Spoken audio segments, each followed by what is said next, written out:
বারাকাতুহু। আপনারা সকলে ভালো আছেন? শীত কি বেশি লাগে? হ্যাঁ, দামি জায়গায় বসতে হলে একটু আদব বজায় বসতে হয়, কি বলেন ঠিক না? এজন্য কেউ যদি রাগ টাগ না করেন, আল্লাহর মহাব্বতে, নবীর মহাব্বতে একটু আগায় আসা যাবে, সামন দিকে একটু আগায় আসা যাবে, ফাঁকা জায়গা পূরণ করে।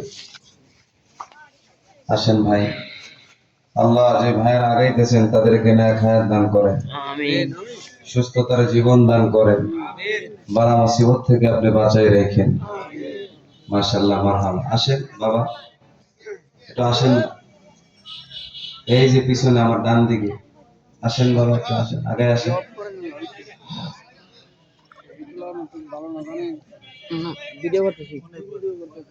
অনেকে মনে মনে চিন্তা করতেছে যে এত কষ্ট করে জায়গাটা গরম করলাম, এটা আবার ব্যারাম বানাই দিলাম। একটু করে দেখবেন যেখানে এখন বসছেন এটাও গরম হয়ে যাবে। একটু আসেন, কষ্ট করে আসেন, পরিবেশটা সুন্দর করি আগে। আমার ভাইয়েরা, ওলামা হযরতরা বয়ান করেছেন, আপনারা শুনেছেন। মাগরিবের পর থেকে নিয়ে খুব সুন্দর আলোচনা হয়েছে। আমার আগেও যে ভাই বয়ান করেছেন, আপনাদের মসজিদের সম্মানিত ইমাম ও খতিব হুজুর খুব গুরুত্বপূর্ণ আলোচনা করতেছিলেন। আল্লাহ তাআলা হুজুরের হায়াতের মধ্যে বরকত দান করেন। ভাইয়েরা, গলার তাইলে তো বুঝতেছেন বেশি একটা ভালো না, গলার অবস্থা খুব খারাপ। আজকে এখানে, কালকে ওখানে, গতকালকে দিনের দাওয়াত নিয়েছিলাম গোপালগঞ্জ, আমাদের বাংলাদেশের সাবেক প্রধানমন্ত্রী ওনার দেশে। সেখান থেকে সফর করে আপনাদের এখানে আসলাম। ভাইয়েরা আমার, দেখা যাবে আবার আগামীকালকে আবার আগামীকালকে বিশাল দূরে মাহফিল, বরিশাল ভোলা, সেখানে যেতে হবে দুদিনের সফরে। এরকম দৌড়াইলে গলা আর কত ভালো থাকতো, বুঝেন নাই? ভাঙাচোরা গলা নিয়ে বসছি। যদি আল্লাহ তৌফিক দান করেন, আল্লাহ যদি হিকমত দান করেন, বলার মতন তৌফিক দান করেন, কিছু কথা বলার চেষ্টা করবো ইনশাআল্লাহ। যা কিছু আলোচনা হয় আমলের নিয়তে, ইখলাসের নিয়তে শুনবো ইনশাআল্লাহ। আল্লাহ কবুল করেন, বলেন আমিন। আমিন। আলহামদুলিল্লাহ, আলহামদুলিল্লাহিল্লাযী জাআলাশ শামসা ওয়াল কমারা বিহুসবান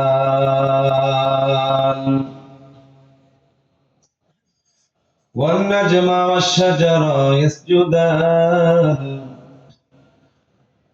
وفضل زمانا على زمان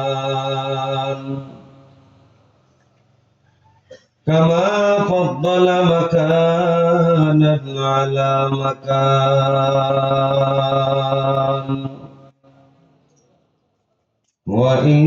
وإنسانا على إنسان. ونشهد أن لا إله إلا الله وحده لا شريك له، لا ضد له ولا ند له ولا مثل له.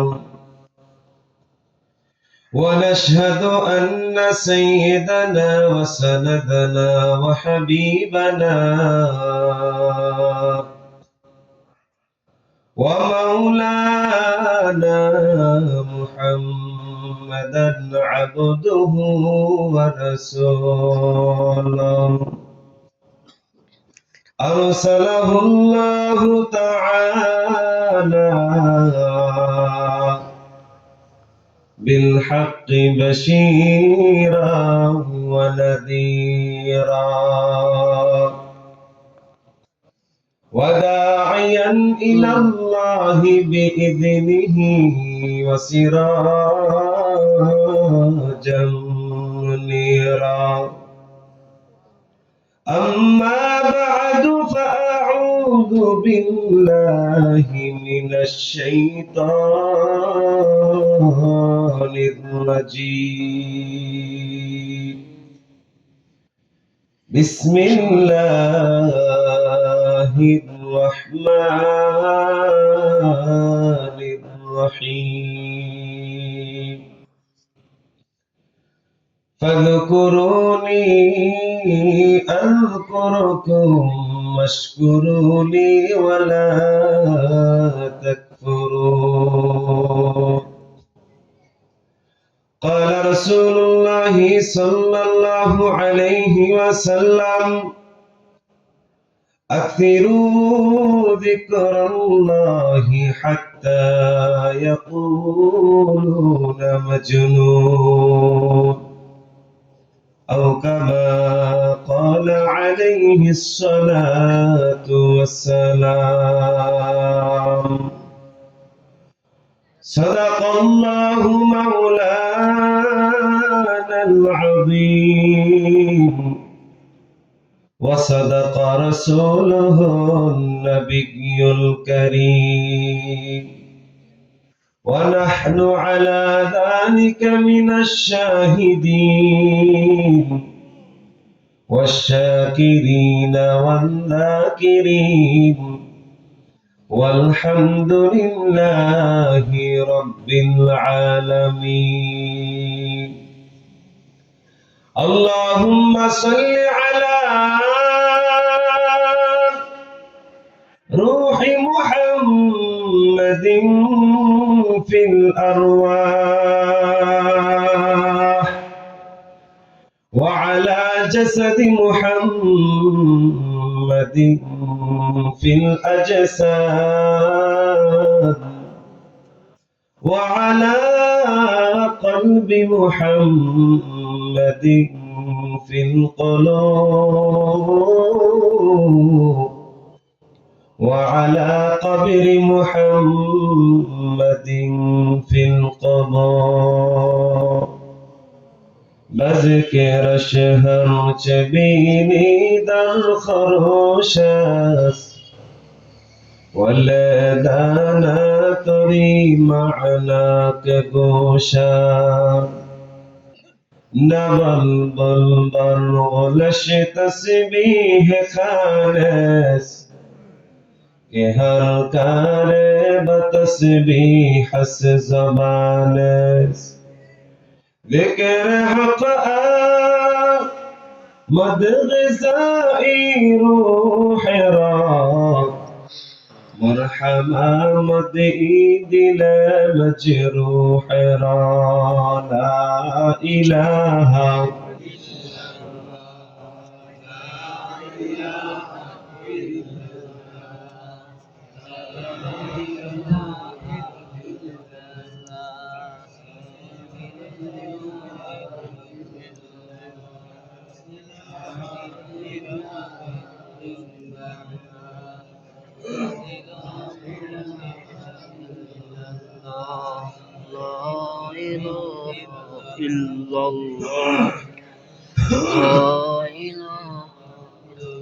لا إله إلا الله لا إله إلا الله لا إله إلا الله لا إله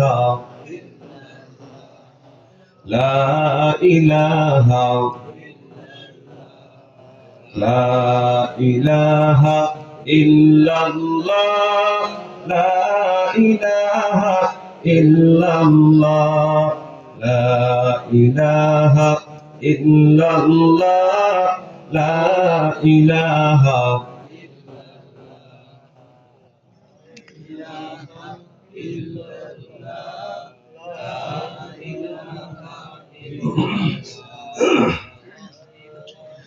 لا إله إلا الله لا إله إلا الله لا إله إلا الله لا إله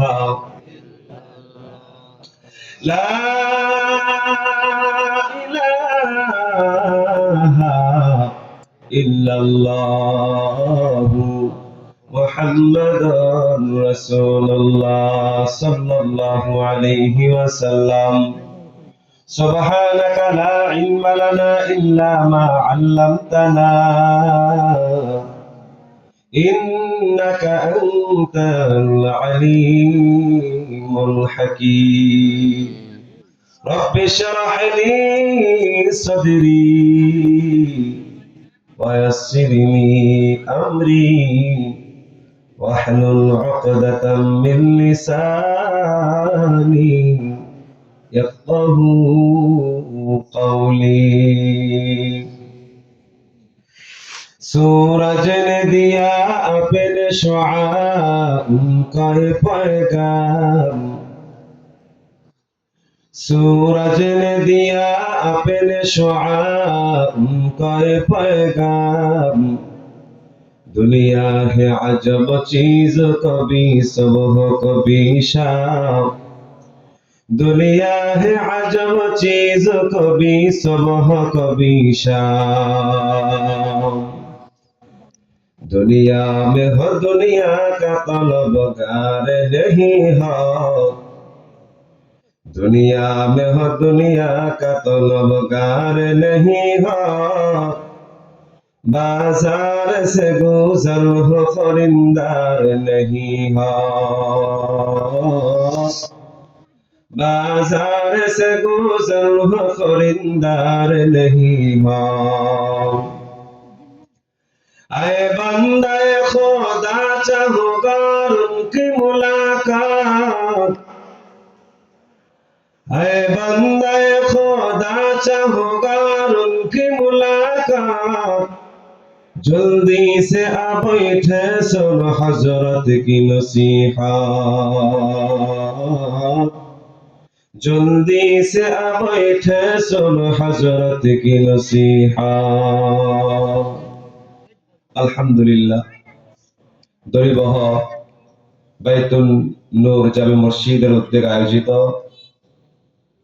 বার্ষিক ওয়াজ ও দোয়ার মাহফিলের শ্রদ্ধাভাজন সভাপতি সাহেব দূর দূরান্ত থেকে আগত আল্লাহ পাকের আশিকিন জাকির মুহিব্বিন বান্দারা পর্দায় অবস্থানরত আমার শ্রদ্ধেয় মা ও বোনেরা সর্বপ্রথম সেই মহান মালিকের দরবারে এজন্য কালিমাত শুকর আদায় করি যে দয়াময় আল্লাহ আমাকে আপনাকে দয়া ও মায়া করে ভালোবেসে দুনিয়াবি সব ঝামেলা থেকে আল্লাহ তাআলা হেফাজত করে বেহেশতের বাগান উলামায়ে কেরামের মজলিস তথা গুনাহ মাফের মজলিসে 10 মায়ের 10 সন্তানকে আপন হয়ে একই জায়গায় জুড়ে মিলে বসার তৌফিক দান করেছেন এজন্য সেই মহান মালিকের দরবারে মুসলমান হিসেবে ঈমানের আওয়াজকে উঁচু করে বলিষ্ঠ কণ্ঠে কালিমাত শুকর আদায় করে বলি আলহামদুলিল্লাহ।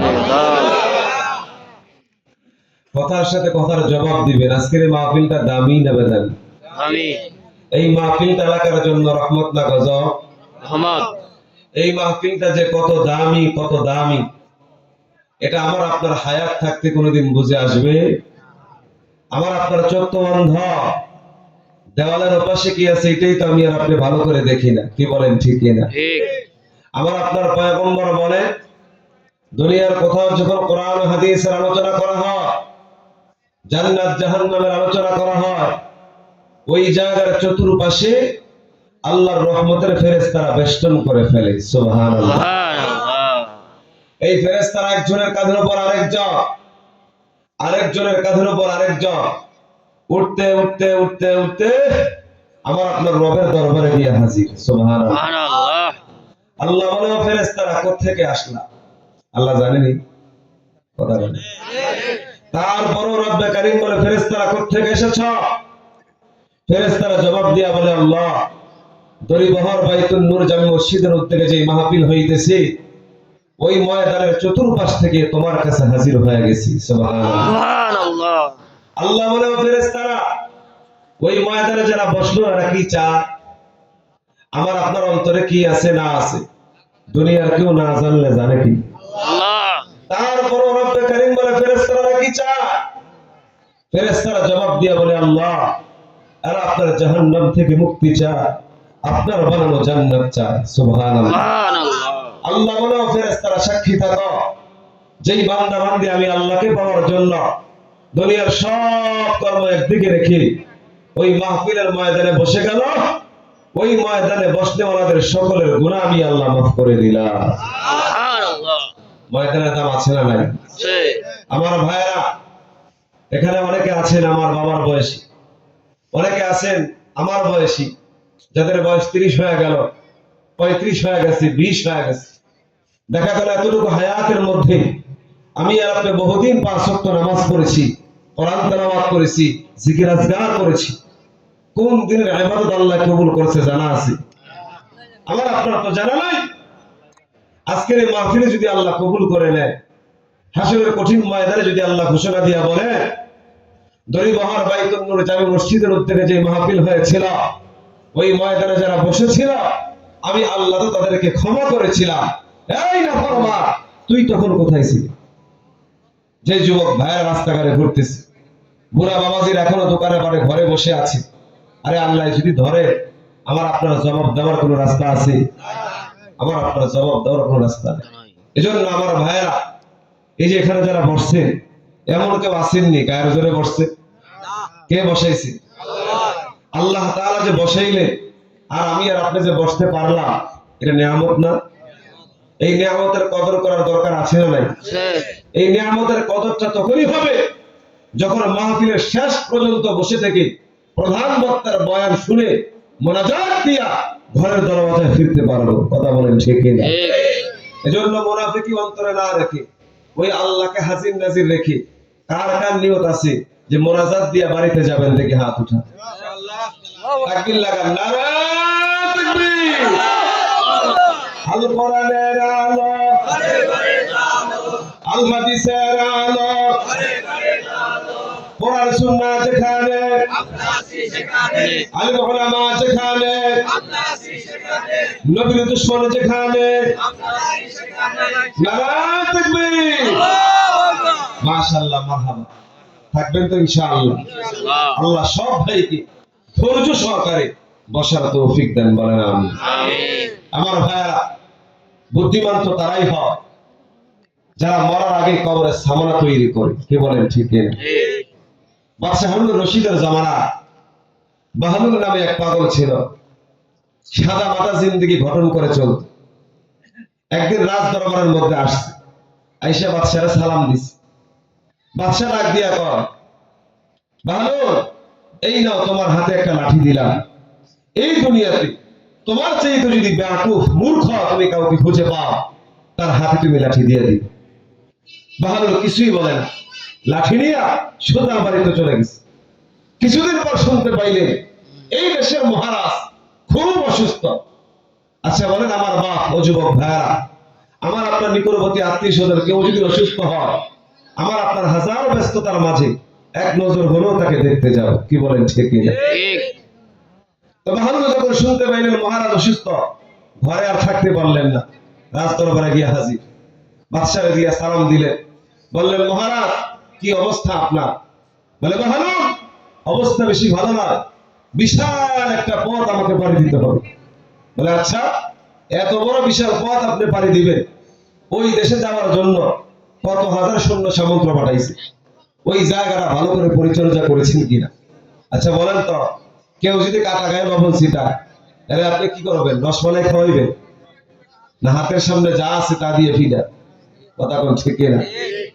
বাদশাহ এমনি মনে মনে ভাব, আবার যখন এসে উল্টা পাল্টা বলা শুরু করছে তো মেজাজ গরম হয়ে গেছে। ধমক দিয়া বলে, বেরো, অবর দেশে রওনা হইতেছি, ওই জিন্দিগিতে আবার সৈন্য সামন্ত পাঠাবো কিভাবে? বাহাদুর ডাক দিয়া বলে, মহারাজ দুনিয়ার কোথাও যখন আপনি বাড়াইতে যাইতেন, এজন্য আপনার কত আয়োজন থাকতো, আর আজকে চিরদিনের জন্য আপনি কবরের জিন্দিগিতে চলে যাইতেছেন, ওই জিন্দিগির জন্য আপনার কোনো ফিকির নাই। মহারাজ এইটার আপনার লাঠি, বহুদিন আগে আপনি আমার হাতে লাঠি দিয়েছিলেন আর বলেছিলেন দুনিয়াতে আমার চাইতে বোকা যদি কাউকে খুঁজে পায় তার হাতে যেন লাঠি দিয়ে দিই। বহু জায়গায় তালাশ করেছি, কিন্তু আপনারা চাইতে পরম বোকা আমি আর কাউকে খুঁজে পাই নাই। আল্লাহু আকবার। কি বুঝলেন ওয়াকিয়া থেকে? ও বুড়া বাবাজিরা, কি বুঝা গেল এই ওয়াকিয়া থেকে, ঘটনা থেকে? আসল বুদ্ধিমান তারাই হবে যারা মৃত্যুর আগে কবরে সামানা তৈরি করবে। কি বলেন ঠিক না?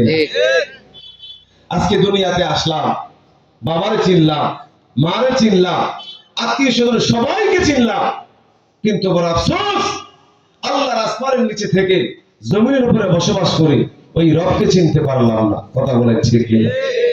এই দুনিয়াতে আমি আর আপনি যতবার ব্যর্থ হয়েছি, সবচেয়ে বড় ব্যর্থতা হলো দুনিয়ায় থেকে আল্লাহর সাথে সম্পর্ক না করতে পারা। কথা বলেন ঠিক না?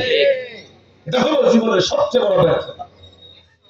আমার ভাইয়েরা, আমি আপনাদের সামনে যে আয়াতে কারিমা তেলাওয়াত করেছি, আমার তেলাওয়াতকৃত আয়াতের মধ্যে আল্লাহ জানায় দেয়, নবী গো, আপনি আপনার উম্মতদেরকে জানায় দেন, তারা যদি আমি আল্লাহকে স্মরণ করি, আমি আল্লাহ তাদেরকে স্মরণ করব। সুবহানাল্লাহ। আযকুরুনি আযকুরুকুম ওয়াশকুরুলি ওয়ালা তাকফুরুন।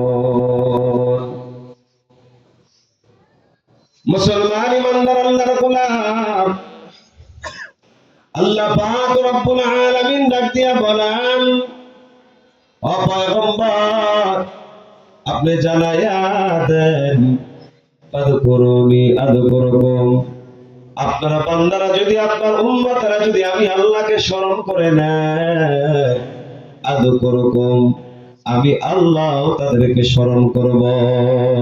সুবহানাল্লাহ। এ নবীর উম্মতের দল, এ যুবক ভাই, দিলের কান লাগাইয়া শোনো, কোন জায়গায় গেলে আমার আল্লাহর স্মরণ হবে? 24টা ঘন্টা সিনেমার মধ্যে বসে থাকলে আল্লাহর স্মরণ হবে না। 24টা ঘন্টা চায়ের দোকানের মধ্যে বসে থাকলে আল্লাহর স্মরণ হবে না। কি বলেন ঠিক কিনা? এ নবীর উম্মতের দল, এ যুবক ভাই, কোন জায়গায় গেলে আমার আল্লাহকে পাওয়া যায়? আল্লাহ তাআলা জানায় দেন, ও পয়গম্বর, আপনি জানায় দেন, আমি আল্লাহ বললাম, আপনার উম্মতেরা যদি আমি আল্লাহকে পেতে চায়, তারা 2টা গুণ অর্জন করবে। জোরে কোন কয়টা? ইয়া আইয়ুহাল্লাযীনা আমানু তাকুল্লাহ,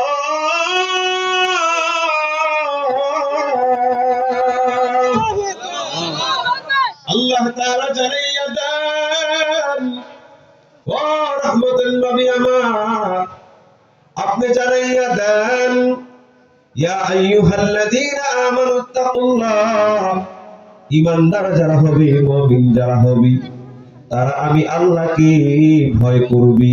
সুবহানাল্লাহ। এ নবীর উম্মত, ও যুবক ভাই, তুমি আল্লাহকে ভয় করো, আমি আল্লাহকে ভয় করি। ওই সাহাবায়ে কেরাম, তারাও আল্লাহকে ভয় করেছেন। তোমার আমার ভয়, সাহাবায়ে কেরামের ভয়ের মধ্যে আকাশ আর জমিনের ব্যবধান। কি বলেন ঠিক না? এ নবীর উম্মতের দল, এ ভাই, তোমার আমার পয়গম্বরের কাছে এক ইহুদি গিয়া বিচার দায়ের করলো, পয়গম্বর, আপনার সাহাবী আবু বকর আমাকে মেরেছি। মায়ার নবী ডাক দিয়া বলে, ভাই, বুঝে শুনে কথা বলো, কারণ আমার আবু বকর কাউকে মারতে পারে না, কাউকে মারতে পারে না। কারণ কি জানোনি? আমার আবু বকর হলে আরহাম উম্মতি বি উম্মতি আবু বকর। আল্লাহু আকবার। এ নবীর উম্মত, এ যুবক ভাই, মায়ার নবী বলেন, আমার আবু বকর, আমার যত উম্মত দুনিয়াতে আছি, সব উম্মতের চাইতে সবচেয়ে বড় নরম দিলওয়ালা। সুবহানাল্লাহ। আমার আবু বকর কাউকে মারতে পারে না, কাউকে মারতে পারে না। মনে হয় এই কাজটা ওমর করেছি। ইহুদি এবার ডাক দিয়া বলেন, পয়গম্বর, ও রহমতের নবী, খোদার কসম করে বলি গো নবী, আপনার আবু বকর আমাকে মেরেছি। মায়ান নবী আবু বকরকে ডাকতে, আবু বকর, ও আবু বকর, আপনি কি তাকে মেরেছেন নাকি? হযরত আবু বকর ডাক দিয়া বলেন, পয়গম্বর, আমি তাকে মারতে চাই না, এই বেঈমান আমার আল্লাহরে গালি দিয়েছে। নাউজুবিল্লাহ। এ নবীর উম্মত, এ যুবক ভাই, মায়ান নবী ডাক দিয়া বলেন, আবু বকর, সে যে আল্লাহরে গালি দিয়েছে, তোমার কাছে কোনো দলিল আসেনি, কোনো প্রমাণ আসেনি? হযরত আবু বকর ডাক দিয়া বলেন, পয়গম্বর, আমার কাছে কোনো দলিল নাই, কোনো প্রমাণ নাই, কিন্তু এই কথা 100% সত্য, সে আমার আল্লাহর গালি দিয়েছি। নাউজুবিল্লাহ। ইহুদি কত বড় খারাপ, কত বড় বেঈমান, এবারও কসম খা বলে, পয়গম্বর, আমি আল্লাহরে গালি দেই নাই। মায়ান নবী ডাক দিয়া বলে, আবু বকর, সে যেহেতু আমার কাছে বিচার দায়ের করেছি, আমি নবীর দায়িত্ব হলো এখন বিচারটা করে দেওয়া। সুবহানাল্লাহ। আমি নবীর বিচার, আবু বকর, আমি নবীর বিচার, তুমি তাকে যেইভাবে থাপ্পড় দিয়েছ, সেও তোমাকে তেমন ভাবে একটা থাপ্পড় লাগায় দিবি। এ নবীর উম্মত, এই যে আবু বকরের সাথে নবীর কথোপকথন হয়, দুনিয়ার কেউ দেখে না, দেখে কি? আরো জোরে আওয়াজ করে বলে আল্লাহ। আল্লাহ তাআলা জিবরাইলকে ডাক দিয়া বলে, জিবরাইল, যাও আমার বন্ধুকে জানা দাও, যদিও দুনিয়ার জমিনে আবু বকরের কোনো সাক্ষী নাই, আমি আল্লাহ নিজে আবু বকরের সাক্ষী হয়ে গেলাম। এ নবীর উম্মতের যুবক ভাই, কথা যদি বুঝেন তাহলে জবাব দিবেন, আবু বকরের বিচারের মামলার সাক্ষী কে? আল্লাহ। যে আল্লাহ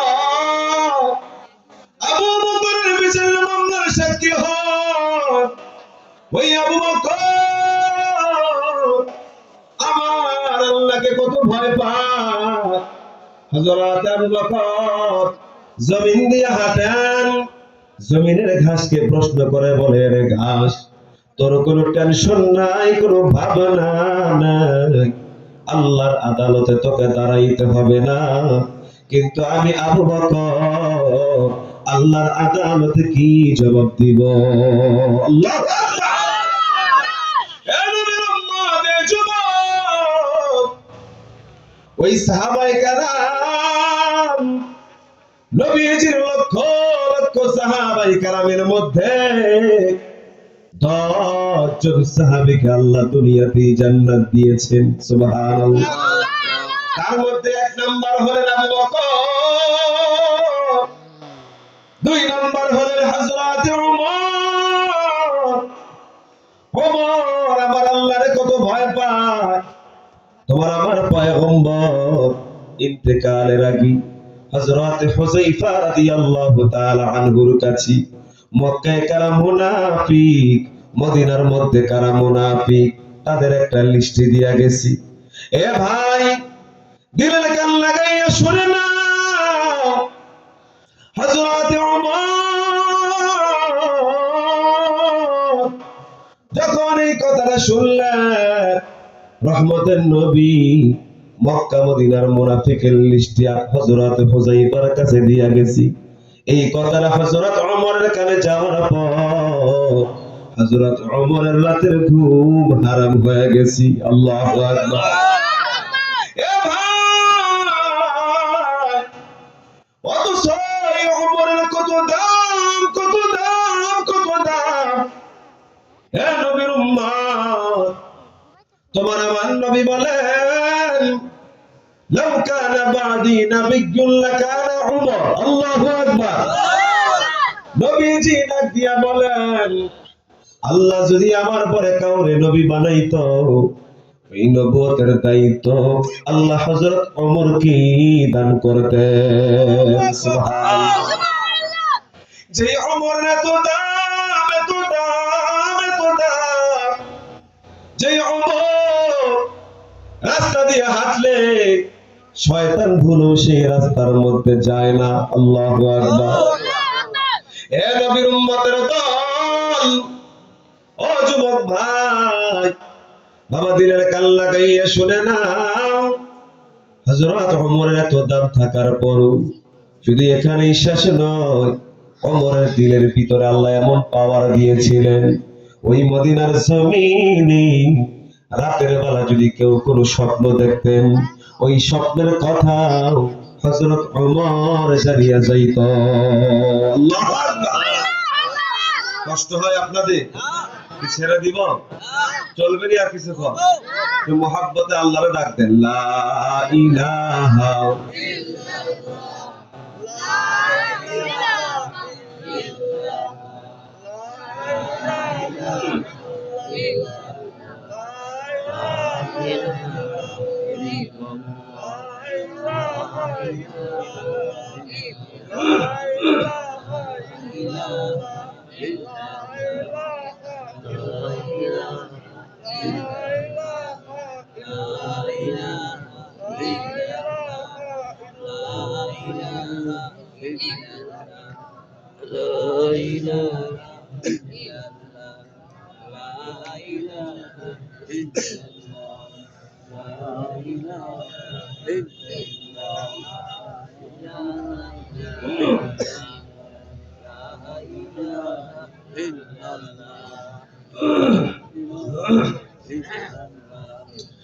লা ইলাহা ইল্লাল্লাহ, লা ইলাহা ইল্লাল্লাহ, লা ইলাহা ইল্লাল্লাহ, লা ইলাহা, লা ইলাহা,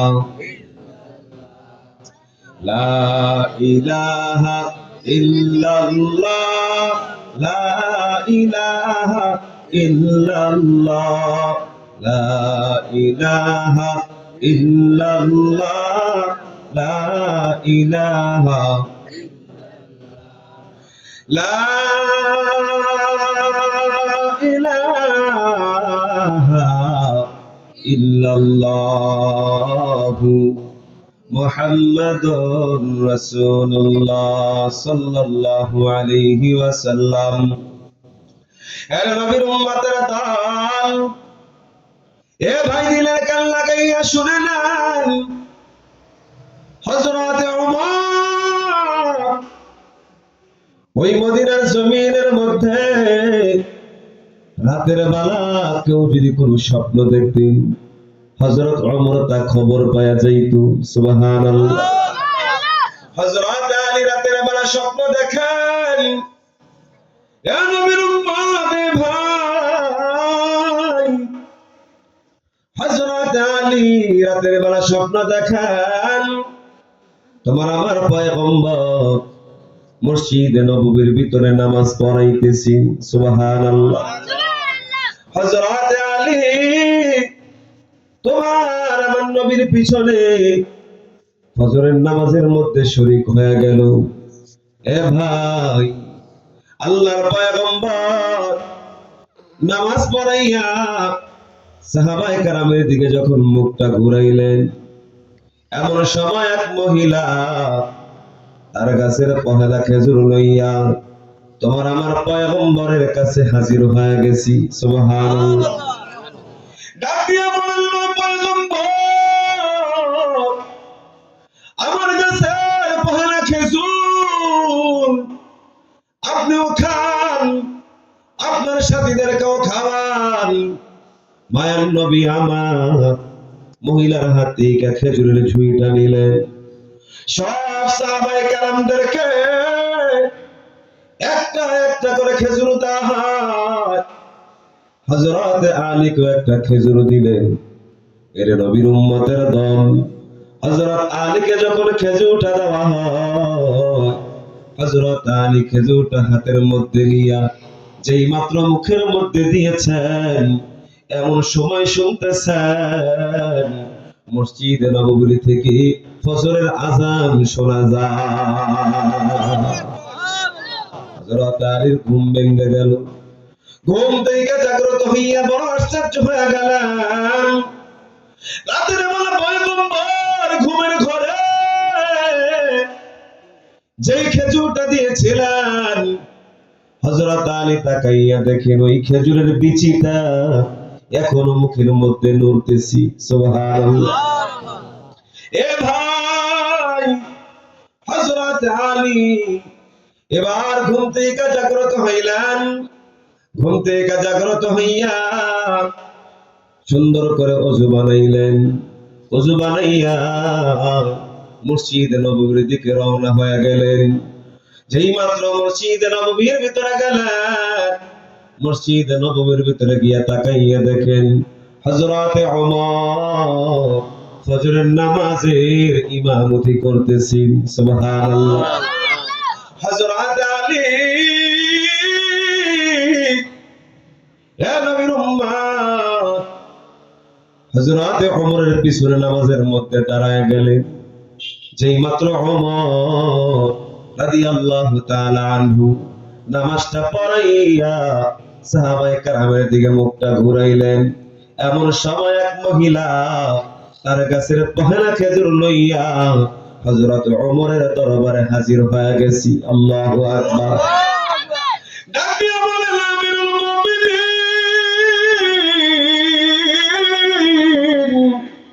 ও ওমর,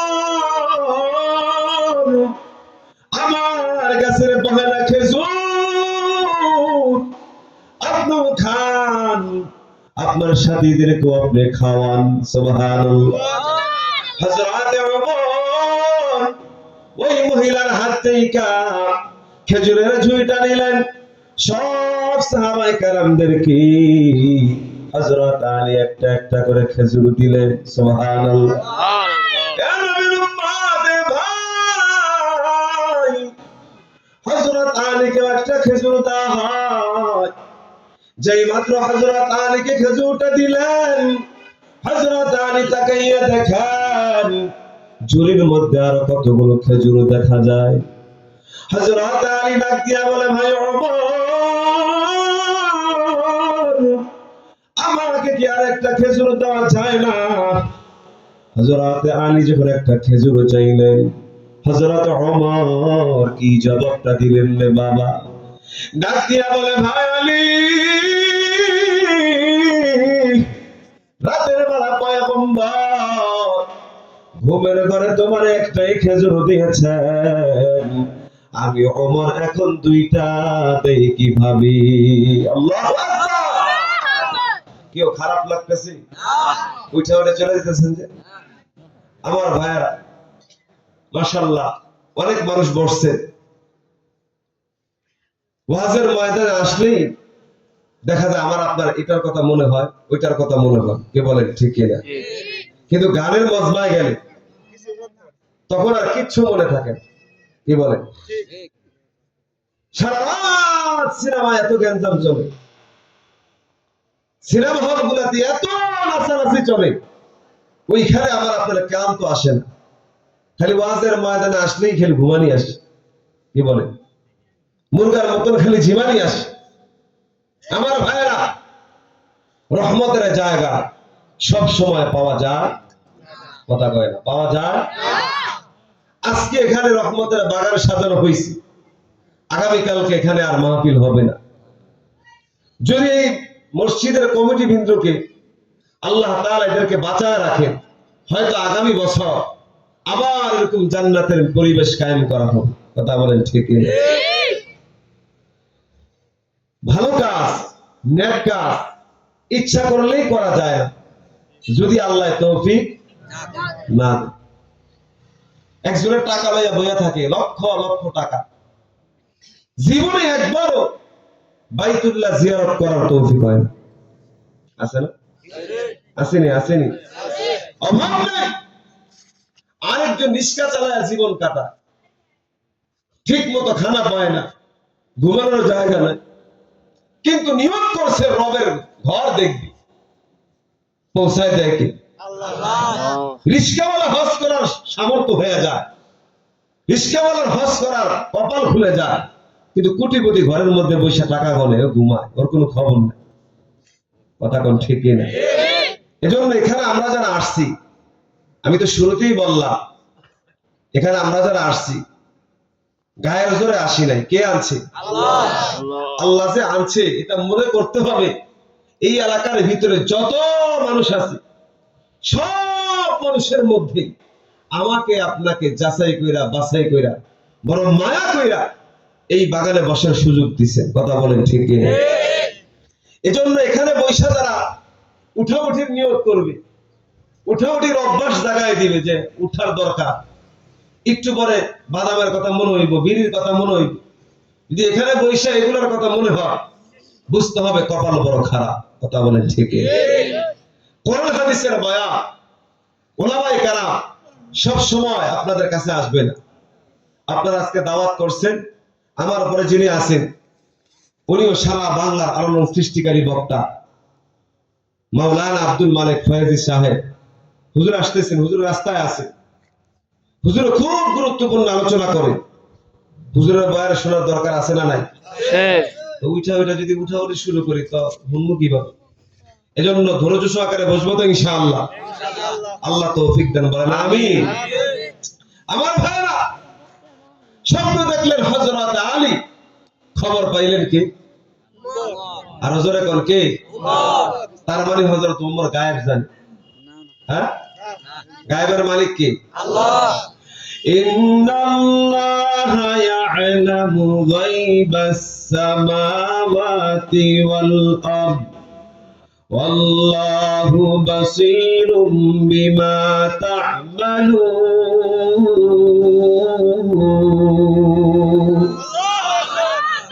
আল্লাহ বলেন, নবী আপনি জানায় দেন, আসমান এবং জমিনের নিচে, আসমানের নিচে জমিনের উপরে যত দৃশ্যের খবর আছে একমাত্র আমি আল্লাহ জানলে বলা। সুবহানাল্লাহ। আল্লাহ হলেন গায়েবের মালিক। কিন্তু দেখা যায় বাংলাদেশের মধ্যে বহু বান্দা এমন আছে যাদের মুখ দিয়ে স্লোগান উঠা যায়, আল্লাহ যা জানে আমার খাজাও তা জানে। আছে না নাই? আমরা এই টাঙ্গাইল জেলা আছে কিনা জানি না, আছে। ভণ্ডের দরবার সারা বাংলাদেশের মধ্যে ছড়ায় গেছে। কথা কোন ঠিক? ভণ্ডদের দেখবেন, ভণ্ড যারা এদের দরবারে মানুষ বেশি যায়, কারণ কি জানেন? সেখানে গেলে গাঞ্জার ফুটলা পাওয়া যায়। কথা কয় না? ভণ্ড যারা তারা মানুষকে গুমরাহি করে জাহান্নামের পথ ধরিয়ে দিচ্ছে। কথা বলেন ঠিক? আমার ভাই, এই পৃথিবীর জমিনের মধ্যে দেখা যায় হিন্দুরা যারা আছে, হিন্দুরা জিন্দারের কাছেও চায়, মুর্দারের কাছেও চায়। এই মুসলমানের সন্তান মাথায় টুপি লাগায়া গালের মধ্যে দাড়ি রেখা জিন্দাউলির কাছেও চায়, মুর্দাউলির কাছেও চায়। আছে না নাই? অথচ কবরওয়ালার দেওয়ার ক্ষমতা আছে? কথা কয় না? দেওয়ার ক্ষমতা আছে? ওই কবরওয়ালার নেওয়ার ক্ষমতা আছে। আপনি কবরের সামনে দাঁড়ায়া সূরাতুল ফাতিহা পড়ে, সূরাতুল ইখলাস তেলাওয়াত করে, অথবা সূরাতুল ইয়াসিন তেলাওয়াত করে, হতে পারে এগুলার বরকতে আল্লাহ তাআলা এই কবরবাসীদের আযাব মাফ করে দিবেন। কথা বলেন ঠিক কি? তো কবরওয়ালা তোমার সন্তান দিব কিভাবে?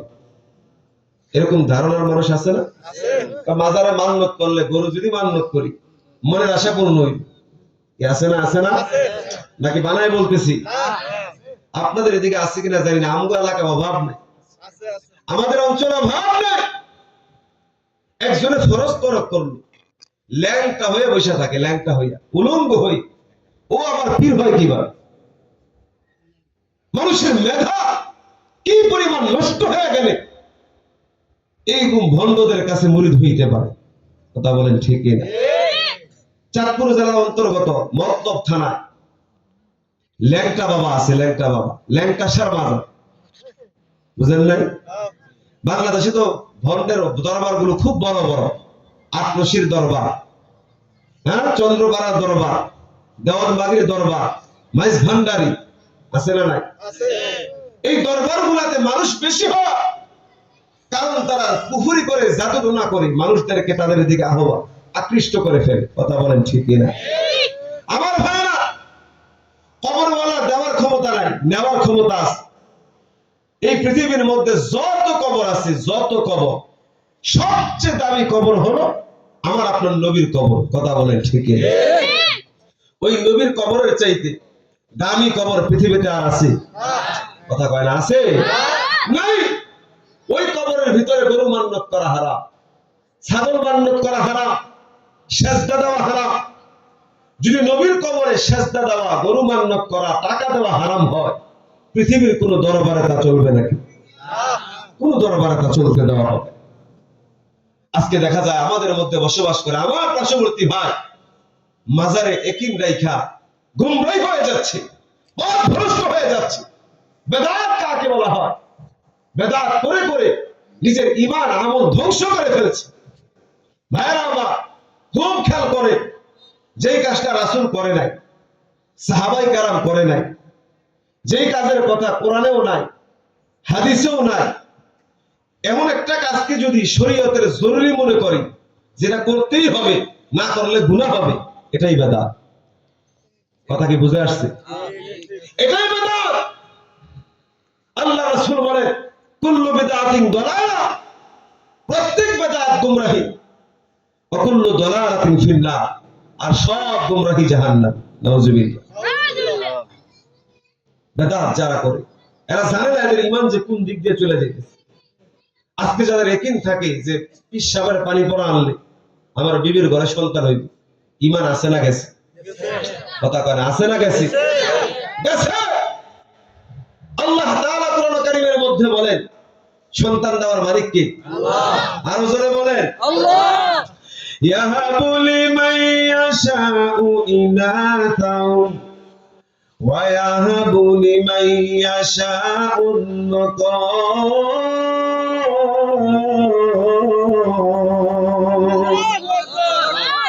আল্লাহ বলেন, ইয়াহাবু লিমান ইয়াশাউ ইনাতা, আমি আল্লাহ যাকে চাই তাকে একটা কন্যা সন্তান দিই। সুবহানাল্লাহ।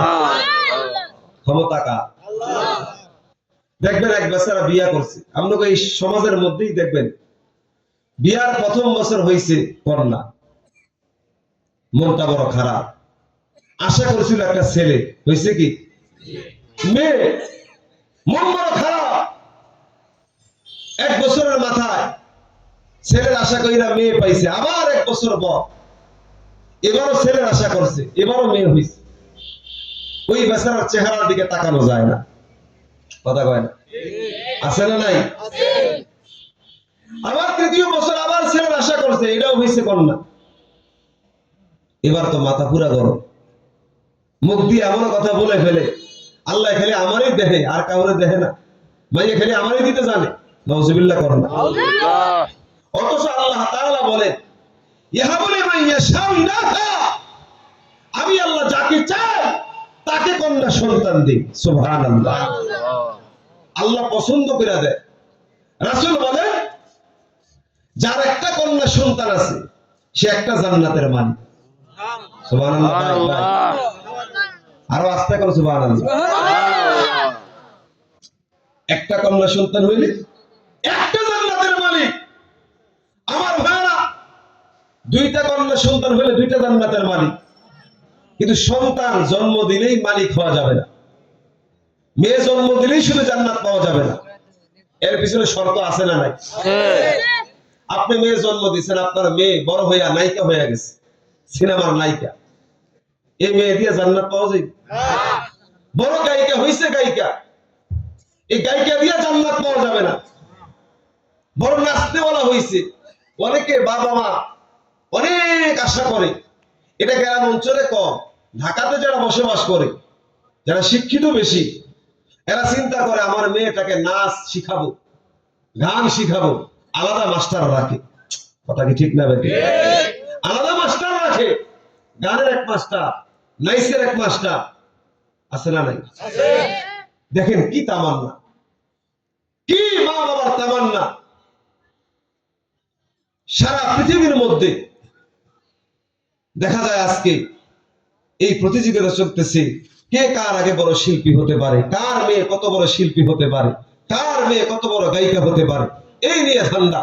আরে ভাই, আপনি যদি আপনার এই মেয়েটাকে ধর্মীয় জ্ঞান শিখায়া, ধর্মীয় জ্ঞান তাকে শিক্ষা দিয়ে পর্দা পুশিতায় রেখে এই মেয়েটাকে বিবাহের আগ পর্যন্ত লালন পালন কইরা এমন একটা ছেলের কাছে দিতে পারতেন, যেই ছেলের কাছে বিয়া বসলে মৃত্যু পর্যন্ত পর্দা তার ভঙ্গ হবে না।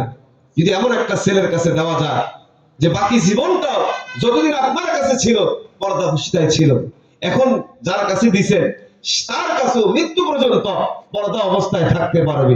যদি এই মেয়েটা এইভাবে চালায় নিতে পারে, ওই মেয়ের দ্বারা একটা জান্নাত পাওয়া সম্ভব।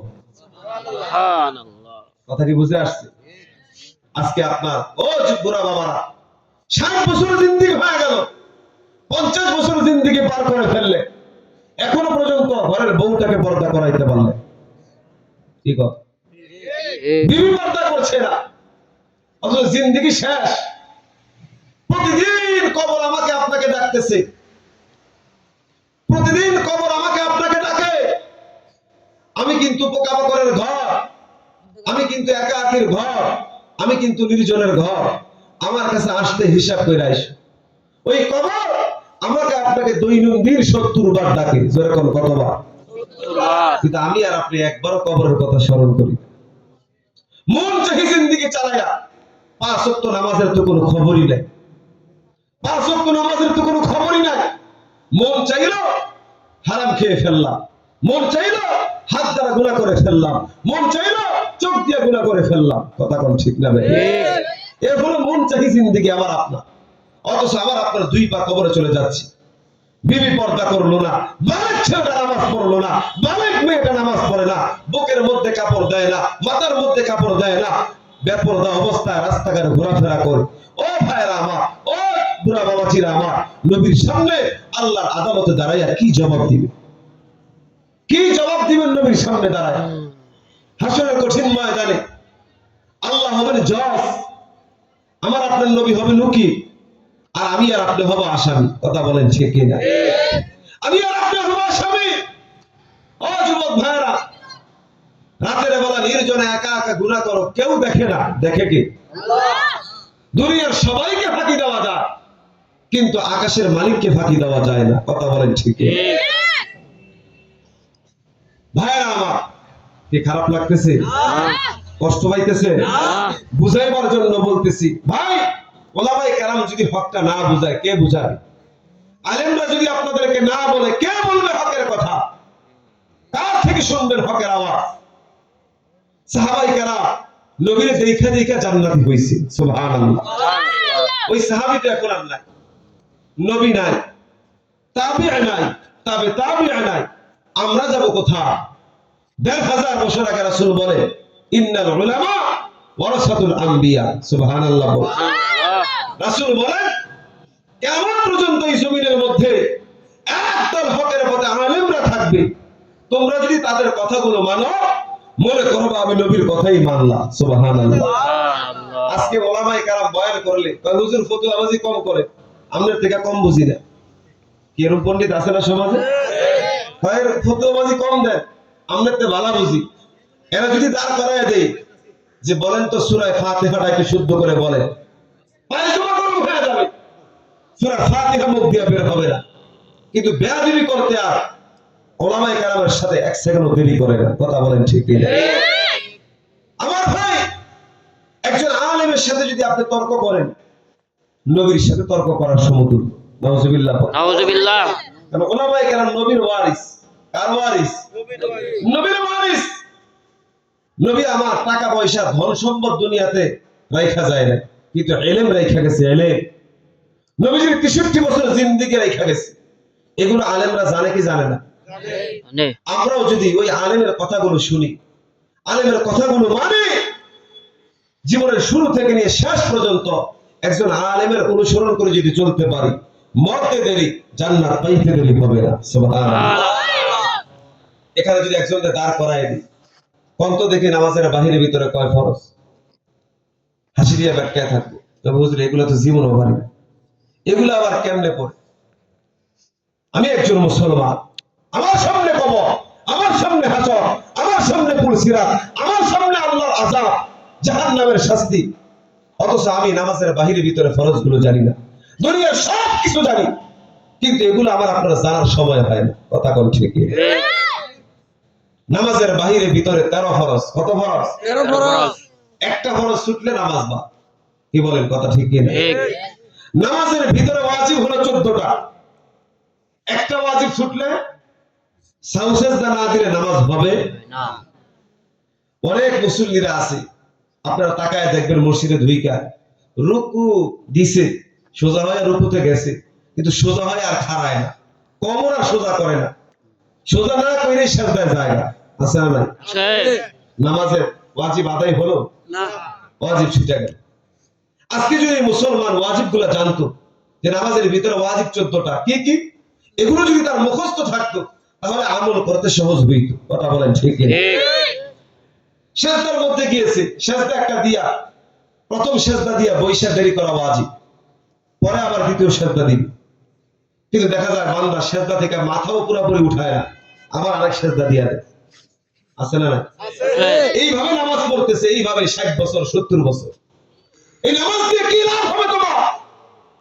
হাদিস শরীফের মধ্যে রাসূল বলেন, বান্দা যখন নামাজ শেষ করে, নামাজটা আল্লাহর আদালতে উঠতে থাকে। সুবহানাল্লাহ। আকাশের দিকে উঠে আর বলে, হাফিজতাল্লাহু কামা হাফিজতানি, তুমি আমারে যেইভাবে হেফাজত করছো, আল্লাহ তোমার সেইভাবে হেফাজতে রাখো। সুবহানাল্লাহ।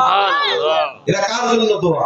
যে বান্দা ঠিকমতো রুকু করে, যেই বান্দা ঠিকমতো সিজদা করে, যেই বান্দা তাশাহুদ, দুরূদ শরীফ, দোয়া বা সূরা এগুলো ঠিকমতো আদায় করে, ওই ব্যক্তির জন্য নামাজ উঠে আর দোয়া করে। কথা বলে ঠিক কি? আর যে নামাজের মধ্যে দাঁড়ায় চুরি করে, চুরি করে, বুঝেন না? পৃথিবীর মধ্যে সবচেয়ে বড় চোর হলো যে নামাজ চোর। কথা বলেন ঠিক কিনা? একজনের ঘরে গিয়ে টাকা চুরি করছে, চোর না, নামাজের মধ্যে চুরি আবার কেমনে করে? সুবহান রাব্বিয়াল আযীম 3 বারের জায়গায় একবার হয়। বুঝেন নাই? তাড়াতাড়ি 2 মিনিটে 6 রাকাত পড়তে হইবে, তাড়াতাড়ি শেষ করতে হইবে নামাজ। এই সুবহান রাব্বিয়াল আযীমের 3 বারের জায়গায় একবার, আলার জায়গায় 3 বারের জায়গায় একবার, তাশাহুদ পড়া, দুরূদ শরীফ আর দোয়া মাসুরা তো হারেই না, তাশাহুদ পড়া সালাম ফিরাইলেন। এগুলাকে বলা হয় পৃথিবীর মধ্যে ইন্টারন্যাশনাল চোর। কথা বলেন ঠিক কিনা? সবচেয়ে বড় চোর। আমার ভাই, যেটা আমি বুঝাইতে চাই, যেটা আমার বোঝানোর উদ্দেশ্য, আমি মুসলমান, আমার সামনে কবর, আমার সামনে হাসর, এই নামাজের বাহিরে ভিতরে ফরজ, নামাজের ওয়াজিব, এগুলো আমার আপনার জানার দরকার আছে না? এগুলো জানতে হইলে কোথায় যেতে হবে? ভার্সিটির মধ্যে না মসজিদের ইমামের কাছে? মসজিদের ইমামের কাছে। আমরা তো ইমামের সাথে কোনো সম্পর্ক নাই। ইমামরে রাখছি সাইনবোর্ড, 14 গোষ্ঠীর মধ্যে কেউ মারা গেলে ইমামরে খবর দাও, জানাজা পড়াই। বুঝেন নাই? ছেলের মুসলমানি, মেয়ের বিবাহ, হুজুরে খবর দাও, দোয়া করতে হবে। এই 2 জায়গায় হুজুরে কাজে লাগা। আর রাইতে রাজারে কেউ ফেস লাগায় নাই। বুঝেন নাই? মাথা গরম, 3টার জায়গায় 6টা মারে। তো হুজুর কি কইছি তাইলে ঠিক ছিল না, এখন জোড়া লাগায় না। কি আছে না নাই? এই 3 জায়গায় কি আলেমরা সীমাবদ্ধ? না জিন্দেগির শুরু থেকে নিয়ে শেষ পর্যন্ত একজন আলেমকে যদি আমি অনুসরণ করে চলতে পারি, মরতে দেরি, জান্নাত পাইতে দেরি হবে না। কথা বলেন ঠিক কি না? কি রাগ করতেছে? কষ্ট হয়? ছেড়ে দিব না, চলবে? আল্লাহরে ডাকবেন, লা ইলাহা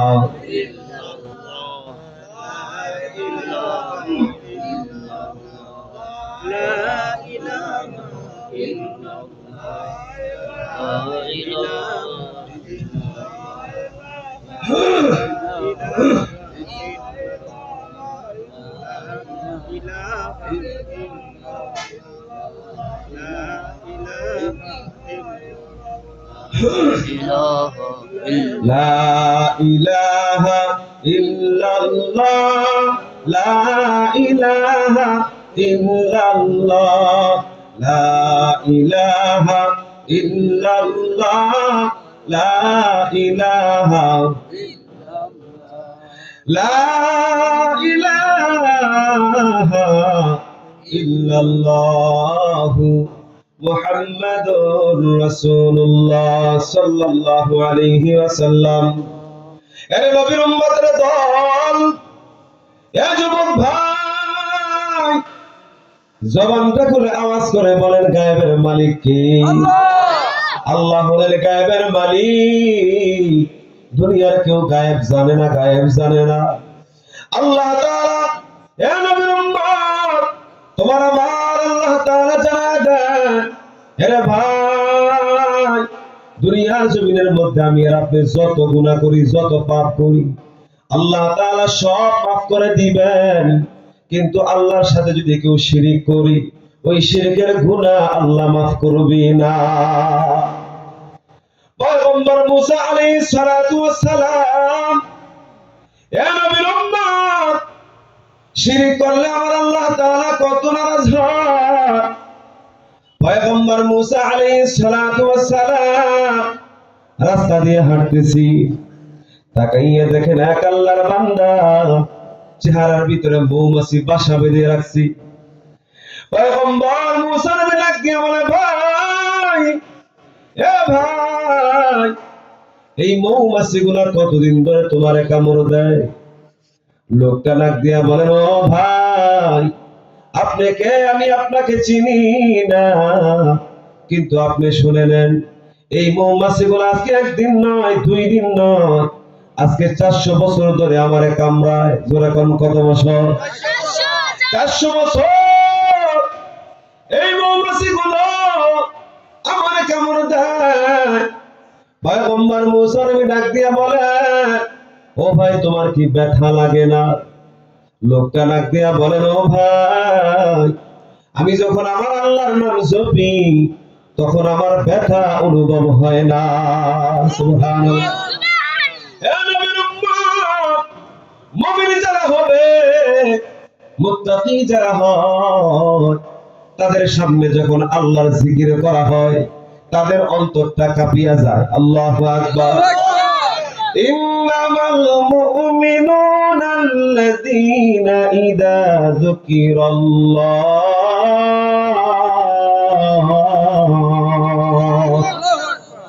মুমিনের সামনে যখন আল্লাহ তাআলার নাম জপা হয়, আল্লাহ তাআলার বড়ত্বের কথা বলা হয়, মুমিনের অন্তরটা তখন ওয়াজিলাত কুলুবুহুম, অন্তরটা কাঁপিয়ে ওঠে। আল্লাহু আকবার। এ ভাই, আমরাও মুমিন, সাহাবায়ে কেরামরাও ছিলেন মুমিন। আমার আপনার মধ্যে, সাহাবায়ে কেরামের মধ্যে আকাশের জমিনের ব্যবধান, কি বলেন ঠিক না? হযরত বেলাল রাদিয়াল্লাহু তাআলা আনহুকে জালেম উমাইয়া এত শাস্তি দিত, এত তাকে নির্যাতন করত, তারপরও বেলাল আল্লাহর নাম জপা বন্ধ করতেন না। সুবহানাল্লাহ। হযরত আবু বকর ডাক দিয়া বলেন, বেলাল, তুমি আল্লাহর নাম জপো, এত জোরে বলো কেন? একটু আস্তে বললেও তো হয়। আমার আল্লাহ আস্তে বললেও শুনেন, জোরে বললেও শুনেন, কি বলেন ঠিক না? হযরত আবু বকর ডাক দিয়া বলে, ভাই বেলাল, এত জোরে জোরে আল্লাহর নাম জপার কি দরকার? একটু আস্তে বললেই তো হয়।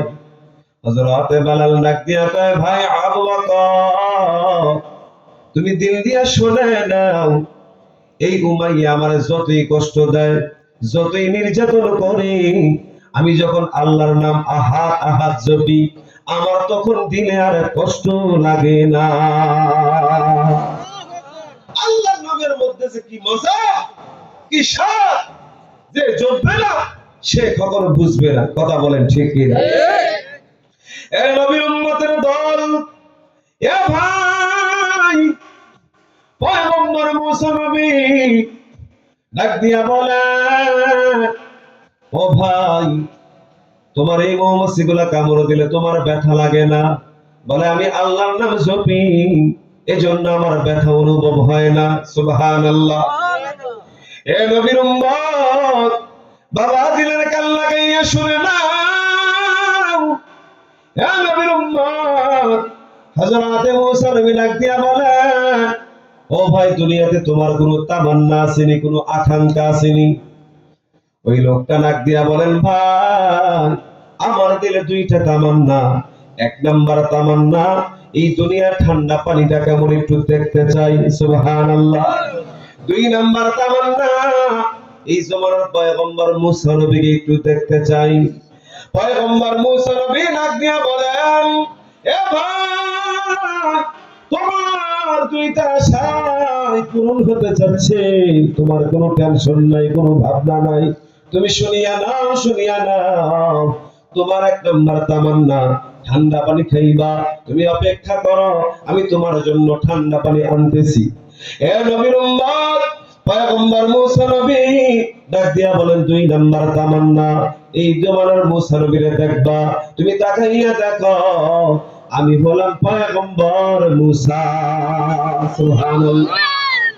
ওই লোকটাকে ডাক দিয়া বলে, ভাই, আমি পানি আনতে যাই। মুসা নবী পানি আনতে গেলেন, এই দিক দিয়ে আল্লাহ তাআলা আজরাইলকে পাঠাই দিলেন, ও আজরাইল, যাও যাও, অমুক এলাকায় আমার একজন বান্দা আছে, যে আমার কাছে চায় নাই, আমার নবী মুসার কাছে পানি চাইছি, তার আমি দুনিয়া রাখবো না, তার রূহটা কবজ করে আমার কাছে নিয়ে আসো। আল্লাহু আকবার।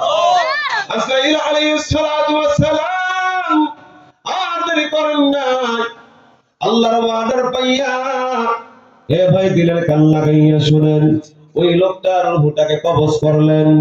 আল্লাহ তাআলা জঙ্গলের প্রাণীগুলাকে হুকুম দিয়া দেয়, ও জঙ্গলের হিংস্র প্রাণীরা, এই বান্দার দেহটাকে তোমরা খেয়ে ফেলো। পয়গম্বর মুসা নবী পানি আইনা তাকায় দেখেন, লোকটার জিন্দা না, জমিনের মধ্যে কঙ্কাল হয়ে পড়ে আছে।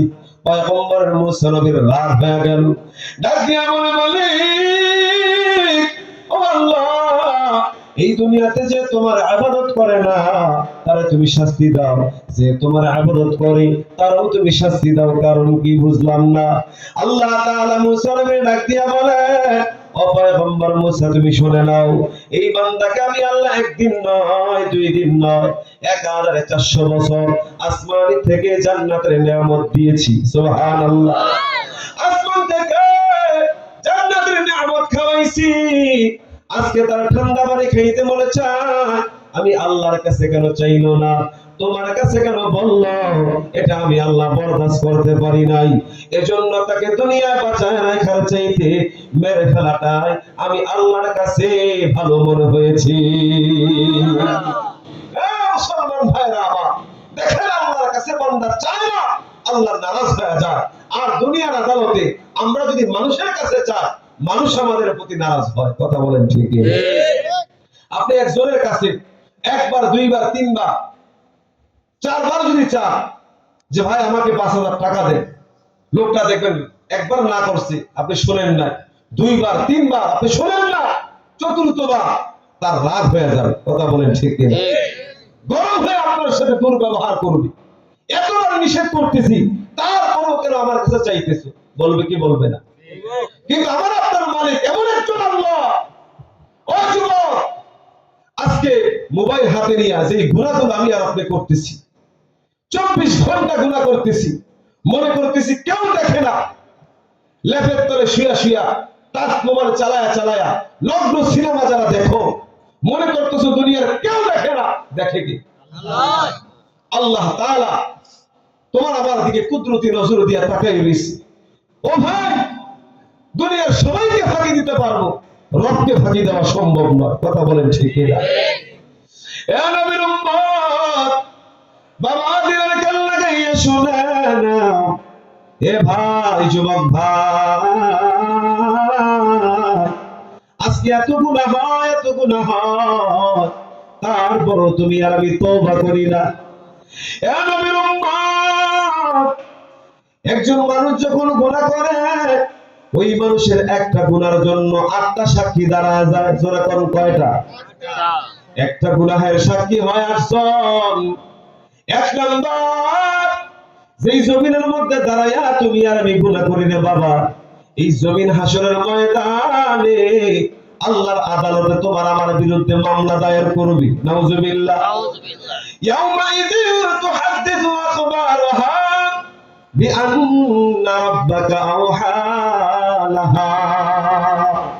জমিন আল্লাহর আদালতে দাঁড়ায় বলবে, ও দয়ার মালিক, এই বান্দা জমিনের উপরে দাঁড়ায় দাঁড়ায় গুনাহ করেছি, অমুক দিন অমুক জায়গার মধ্যে গুনাহ করেছে, কেউ দেখে নাই, কেউ দেখে নাই, আল্লাহ আমি জমিন সাক্ষী দিলাম, এরে তুমি শাস্তি দাও। নাউজুবিল্লাহ। এ ভাই, এখন যদি কেউ মনে করেন জমির সাক্ষী দিবে, আমরা অস্বীকার করব, অস্বীকার। আল্লাহ তাআলা সূরাতুল ইয়াসিনের মধ্যে বলেন, আল্লাহ তাআলা জানায় দেয়, বান্দা তুই মুখ দিয়ে অস্বীকার করবি, আল-ইয়াওমা নাখতিমু আলা আফওয়াহিহিম ওয়া তুকাল্লিমুনা আইদিহিম ওয়া তাশহাদু আরজুলুহুম বিমা কানু ইয়াকসিবুন। এই মুখ আল্লাহ বন্ধ করে দিবেন। যে আল্লাহ মুখ দিয়ে কথা বলাইতে পারে, ওই আল্লাহ হাত দিয়ে বলাইতে পারে কি পারে না? হাতের জবান আল্লাহ খুলে দিবেন। এ নবীর উম্মত, হে ভাই, দিলের কান লাগাইয়া শুনে নাও, এই হাত আল্লাহর আদালতে কথা বলবে। ও তুকাল্লিমুনা আইদিহিম, ও আল্লাহ আমি হাত সাক্ষী দিলাম, এই বান্দা গোপনে গোপনে এই হাত দিয়ে গুনাহ করছি, ও আল্লাহ তুমি তার শাস্তি দাও। হাত আল্লাহর আদালতে সাক্ষী দিবে। 2 নাম্বার সাক্ষী হলো হাত, 3 নাম্বার দাঁড়ায় যাবে পা। ফাতাশহাদু আরজুলুহুম বিমা কানু ইয়াকসিবুন। এ নবীর উম্মত, বাবা দিলের কান লাগাইয়া শুনে নাও, পা আল্লাহর আদালতে 3 নম্বরে সাক্ষী দিবে। কয়জন সাক্ষী কারো? এদিকে মনোযোগ নাই রে হুজুর, তাই বলি, এদিকে একজনের মনোযোগ নাই। একটা গুনাহের জন্য কয়টা সাক্ষী? 1 নম্বরে জমিন সাক্ষী হবে, 2 নম্বরে হাত সাক্ষী দিবে, 3 নম্বরে পা সাক্ষী দিবে, 4 নম্বরে কান সাক্ষী দিবে। কান কি সাক্ষী দিবে? এই যুবক, কানের মধ্যে ইয়ারফোন লাগায় যে রাতের বেলা গান শুনতেছ, এই কান আল্লাহর আদালতে সাক্ষী দিয়া বলবে, আল্লাহ হাত্তা ইদা মা জাউহা শাহিদা আলাইহিম সামউহুম ওয়া আবসারুহুম। 4 নম্বরে কান সাক্ষী দিবে, 5 নম্বরে ওয়া আবসারুহুম, তোমাদের চোখ সাক্ষী দিবে। নাউজুবিল্লাহ। 5 নম্বরে চোখ সাক্ষী দিবে, আল্লাহ আমি চোখ সাক্ষী দিলাম, এই চোখ দিয়ে দিয়া পর্নারি দেশ, এই চোখ আল্লাহর আদালতে 5 নম্বরে সাক্ষী দিবে। 6 নম্বরে সাক্ষী দিবে ওয়া আবসারুহুম মাজরুরুহুম, চামড়া সাক্ষী দিবে। চামড়া কি সাক্ষী দিবে? চামড়া, হাতের চামড়া সাক্ষী দিবে। আমার ভাই, একটা গুনাহের জন্য 8টা সাক্ষী দাঁড়ায় যাবে। 1 নম্বরে জমিন, 2 নম্বরে হাত, 3 নম্বরে পা, 4 নম্বরে কান, 5 নম্বরে চোখ, 6 নম্বরে চামড়া, 7 নম্বরে ফেরেশতা। আমাদের সকলের সাথে ফেরেশতা আছে না? আছে। 2 জন ফেরেশতা আছে, কিরামান কাতিবিন ইয়ালামুনা মা তাফআলুন। এই কিরামান কাতিবিন আল্লাহর আদালতে 7 নম্বরে সাক্ষী হয়ে দাঁড়ায় যাবে। আল্লাহ আমি সাক্ষী, এই দুনিয়াতে গুনাহ করছি। কয়টা সাক্ষী গেল? 7টা। 8 নম্বর সাক্ষী হলো আমার আপনার আমলনামা। ওয়াদি আল কিতাব ফাতারাল মুজরিমিনা মুশফিকিনা মিম্মা ফি। আমার ভাইরা, আমার আপনার সামনে যখন আমলনামা দেওয়া হবে, এই আমলনামা বান্দা দেখার পরে বান্দা আল্লাহর আদালতে বলবে, মা লিহাদাল কিতাব লা ইউগাদিরু সগীরাতান ওয়ালা কাবীরাতান ইল্লা আহসাহা।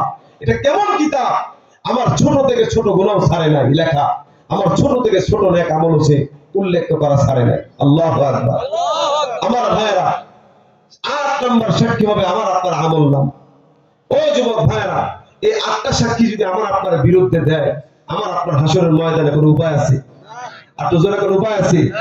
এজন্য আমার ভাইরা, দুনিয়াতে যতদিন বেঁচে থাকবো ভয় করবো কাকে? আল্লাহকে। আরো জোরে বলে আল্লাহর ভয়। দেখেন যে কথা বলতেছিলাম, সাহাবায়ে কেরাম দুনিয়াতে জান্নাত পাইছে, তারপরও দিলের ভিতরে আল্লাহর কত ভয়। এ নবীর উম্মত, বাবা দিলের কান লাগাইয়া শুনে নাও, হযরত ওমর ডাক দিয়া বলে, ভাই হুযায়ফা, পয়গম্বর তোমার কাছে মক্কা মদিনায় মুনাফিকদের লিস্টে দেয়া গেছে, ও ভাই একটু বলো না আমার নামটা মুনাফিকের খাতায় আছে? আল্লাহু আকবার।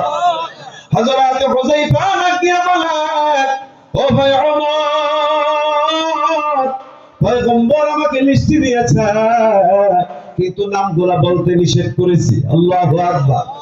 হযরত ওমর ডাক দিয়া বলে, ভাই হুযায়ফা, তুমি নাম বলতে হবে না, তুমি এতটুকু বলো, আমি ওমর যদি আজকে মারা যাই, আমার জানাজা তুমি পড়বানি। আল্লাহু আকবার। হযরত হুযায়ফা ডাক দিয়া বলেন, ও ভাই ওমর, এটা কেমন কথা বললেন? আপনি ওমর যদি আজকে মারা যান আর আমি হুযায়ফা যদি জিন্দা থাকি গো, আপনার জানাজা যদি না পড়ি, দুনিয়াতে আর কার জানাজা পড়বো? হযরত ওমর এবার আল্লাহর আদালতে শুকর আদায় করে বলে, মালিক, তাহলে বুঝা গেল আমার নামটা মুনাফিকের খাতায় না। দেখেন সাহাবায়ে কেরাম দুনিয়াতে জান্নাত পাইছে, তারপরও দিনের ভিতরে ভয়, তার নামটা কি মুনাফিকের খাতায় উঠে গেল কিনা। আল্লাহু আকবার। আর আমার আপনার জান্নাত তো দূরের কথা, জান্নাতের গ্রাম পাবো কিনা তার কোনো নিশ্চয়তা, কিন্তু ভাবসাব দেখলে মনে হয় জান্নাতের আগের কাতারে থাকে। কি বলে, এমন ভাবসাব বলা আছে না? নামাজ পড়ে না এক ওয়াক্ত, হারাম খাইতে খাইতে পেট বানায় লেছে ডেলিভারি মহিলার চাইতে বড়। ভাবসাব এমন দেখা জান্নাতের আগের কাতারে থাকবে। আমার ভাই, আমার আপনার জবান দিয়া 24 ঘন্টা মুনাফিকের আলামত প্রকাশ পায়। কথা বলেন ঠিক না বেঠিক? আল্লাহ রাসূল হাদিসের মধ্যে বলেন মুনাফিকের আলামত হলো 3টা। জোরে কোন কয়টা? 3টা। ইদা হাদাসা কাযাবা।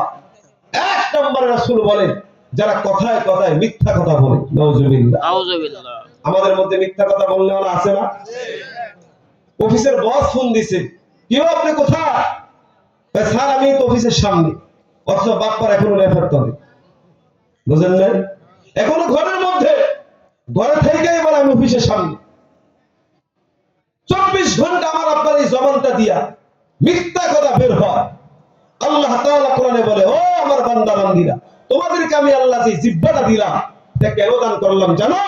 ওয়াকুলু কাওলান সাদীদা। সুবহানাল্লাহ।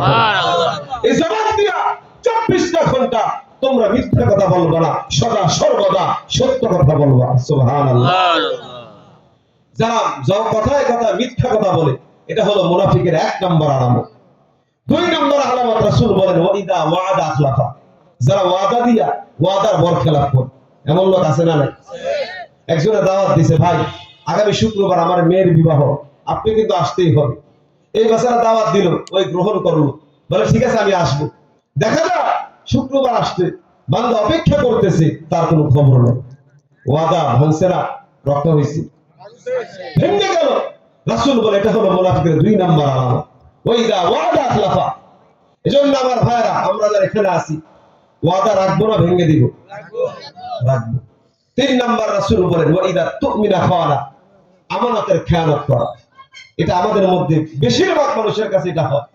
একজনে টাকা দিল, একজনে কিছু জিনিস আমানত রাখলো, এটা খেয়ানত করে ফেল না। ভাই, আমার আপনার নবীর চরিত্র এমন ছিলেন, এক ইহুদি আমার আপনার নবীর কাছে 1 বছর আগে স্বর্ণ মুদ্রা আমানত রাখছে। 1 বছর পরে এসে বলে, এ মুহাম্মদ, তোমার কাছে যে আমানত গুলা দিছি ওগুলো আমারে দাও।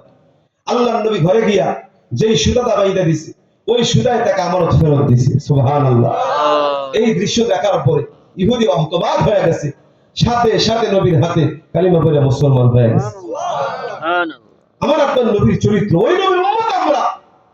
আমাদের এমন বেশভূষা ধারণ করতে হবে যেন হিন্দুরা আমাদেরকে দেখলে তারা কালিমা পড়তে বাধ্য হয়। কথা বলেন ঠিক কিনা? আমাদের মাথা থেকে নিয়ে পায়ের তলা পর্যন্ত নবীর সুন্নতের নেটওয়ার্কে সাজানো থাকতে হবে। কথা বলেন ঠিক কিনা? ও ভাই, এই যে টুপি আমরা মাথায় দিলাম, গালের মধ্যে দাড়ি রাখলাম, ও যুবক ভাইরা, আমি যে গালের মধ্যে দাড়ি রাখছি কি বেশি খারাপ দেখা যায়? আমি কালো হয়ে যদি বেশি খারাপ না লাগে, আপনি তো ধলা মানুষ, আপনার আরো বেশি সুন্দর লাগে। কথা কয় না? আপনাকে আরো বেশি সুন্দর দেখা যাবে। নবীর সুন্নত যে লাগাবে, ভাই হাসরের ময়দানে কোন উসিলায় আমাকে আপনাকে আল্লাহ মাফ করে তার তো জানা নাই। এই দুনিয়ায় থেকে যদি নবীর সুন্নতের একটা রং লাগাইতে পারি, দাড়ি রাখা নবীর একটা সুন্নত, সুন্নতের রং লাগাইলাম। টুপি দেওয়া নবীর সুন্নত, টুপি মাথায় দিলাম, সুন্নতের একটা রং লাগাই দিলাম। দস্তরখান বিছায় যখন খানা খাইতে বসবো, দস্তরখান বিছায় খাই, নবীর একটা সুন্নতের রং লাগাইলাম। যখন নামাজের মধ্যে আসবো, পকেটে একটা মেসওয়াক রাখবো, মেসওয়াক। ও ভাই, এই মেসওয়াক যে আমি করবো, এটাও নবীর একটা সুন্নতের রং। এই সুন্নতের রংগুলো যখন আমি আর আপনি লাগায় লাগায় চলতে পারবো, মওত পর্যন্ত যদি আমল করে চলতে পারি, মরতে দেরি হবে, জান্নাতে ঢুকতে দেরি হবে না। সুবহানাল্লাহ। আজকে আমার আপনার মধ্যে, ঘরের মধ্যে সুন্নতের আমলগুলো ছুটে গেছে। কথা বলেন ঠিক কিনা? এখানে যারা আছে অধিকাংশ মানুষ ঢিলা কলুপ ব্যবহার করেন। এই কথা কি বেশি মিথ্যা কথা কয়ে নিলাম? আছে না? প্রস্তাব করতেছে, পেশাব করার পরে ঢিলা কলুপ ব্যবহার করতেছে। আমার ভাই, হাদিস শরীফের মধ্যে আসছে কবরের মধ্যে সবচেয়ে বেশি আযাব হয় যারা পেশাব করে, পেশাব থেকে পবিত্রতা অর্জন না করে। নাউজুবিল্লাহ বলে। আজকে দেখা যায় একটা টিস্যু কয় টাকা? 30 টাকা একটা টিস্যু। এই টিস্যুর কিছু অংশ যদি পকেটে রাখি, যখন আমার জরুরত হবে, যদি এটা আমি ব্যবহার করি, আমার শরীরটা পবিত্র থাকলো। কথা বলেন ঠিক কিনা? দেখা যায় সমাজের মধ্যে দাওয়াত তাবলীগের লোক আসলে যখন দাওয়াত দেয়, ভাই আসেন ঘর মসজিদে আসেন, তখন হুজুর আমার প্যান্টটা ভালো না, বলে কি বলে না? আমার শরীরটা ভালো না, শরীরটা না পা। কেন মুসলমান? তোমার মাথা থেকে নিয়ে পায়ের তলা পর্যন্ত পবিত্রতা অর্জন করে তুমি রাখবা, কারণ 24 ঘন্টা আজরাইল তোমার পিছনে ঘুরতেছে। কথা বলেন ঠিক কিনা? কখন জানি থাবা মারবে আমার আপনার তো জানা নাই। যদি নাপাক অবস্থায় আজরাইল আমাকে আপনাকে ধরে, তাহলে আমার আপনার মৃত্যুর হালতটা হলো এমন যে আমরা নাপাক হয়ে কবরে যাইতেছি। কথা বলেন ঠিক কিনা? আর যদি ওযু অবস্থায় থাকতে পারি, ওযু অবস্থা পবিত্রতা অর্জন করে যদি চলতে পারি, হাঁটতে চলতে ঘুমাইতে সবকিছুর বেলায় যদি পবিত্রতা অর্জন করতে পারি, আজরাইল যখন আমার আপনার রূহটা নিবে, এমন অবস্থায় নিল যে আমি আর আপনি পবিত্রতা হাসিল করেছি। এই দেহটা আল্লাহর জাহান্নামে যাবে না, আল্লাহর জান্নাতে চলে যাবে। সুবহানাল্লাহ। এজন্য আমার ভাইয়েরা, দুনিয়াতে যতদিন বেঁচে থাকবো কার আদর্শ মানবো? মদিনাওয়ালার। কার আদর্শ? মদিনাওয়ালার আদর্শ মানবো। আমার ভাই, এজন্য আমি আপনাদের কাছে যে আয়াতে কারিমা তেলাওয়াত করেছি, আল্লাহ বলেন আমার বান্দা বান্দি যদি আমাকে পেতে চায়, 2টা গুণ অর্জন করতে হবে। জোরে কোন কয়টা? 2টা। এক নম্বরে কার ভয়? আল্লাহর ভয়। আর জোরে বলেন কার ভয়? আল্লাহর ভয়। সদা সর্বদা হাঁটতে চলতে ঘুমাইতে দিলে কার ভয় রাখবো? আল্লাহর ভয়। আল্লাহর ভয়। 2 নম্বর গুণ ওয়াকুনু মা'আস সাদিকিন। সৎ লোক যারা আছে, যারা নামাজ পড়ে, রোজা রাখে, হজ করে, যাকাত দেয়, হালাল খায়, এদের সাথে যদি আমি বন্ধুত্ব বাঁধতে পারি, এদের সাথে যদি উঠা বসা করি, অবশ্যই আমি বেনামাজি নামাজি হয়ে যাব। কথা বলেন ঠিক কিনা? এজন্য আল্লাহ বলেন তোমরাও সৎ লোকের সাথে চলবা, সৎ লোকের সঙ্গ দিলে আমি আল্লাহকে পেয়ে যাবা। সুবহানাল্লাহ। আল্লাহ তাআলা আমাদেরকে সব সময় আল্লাহর ভয় নিয়া, আল্লাহর শরণ নিয়া দিলের ভিতরে চলার তৌফিক দেন। বলেন আমিন। ওয়া আখিরু দাওয়ানা আলহামদুলিল্লাহি রাব্বিল আলামিন। ভাই, যা কিছু আলোচনা করছি, কেউ যদি কোনো কষ্ট পায়, মেহেরবানি করে ক্ষমার দৃষ্টিতে দেখবেন। আল্লাহ যেন আমাদেরকে এই কথাগুলোর মধ্যে সহি কথাগুলো আমল করার তৌফিক দেন। বলেন আমিন। ওয়া আখিরু দাওয়ানা আলহামদুলিল্লাহি রাব্বিল আলামিন।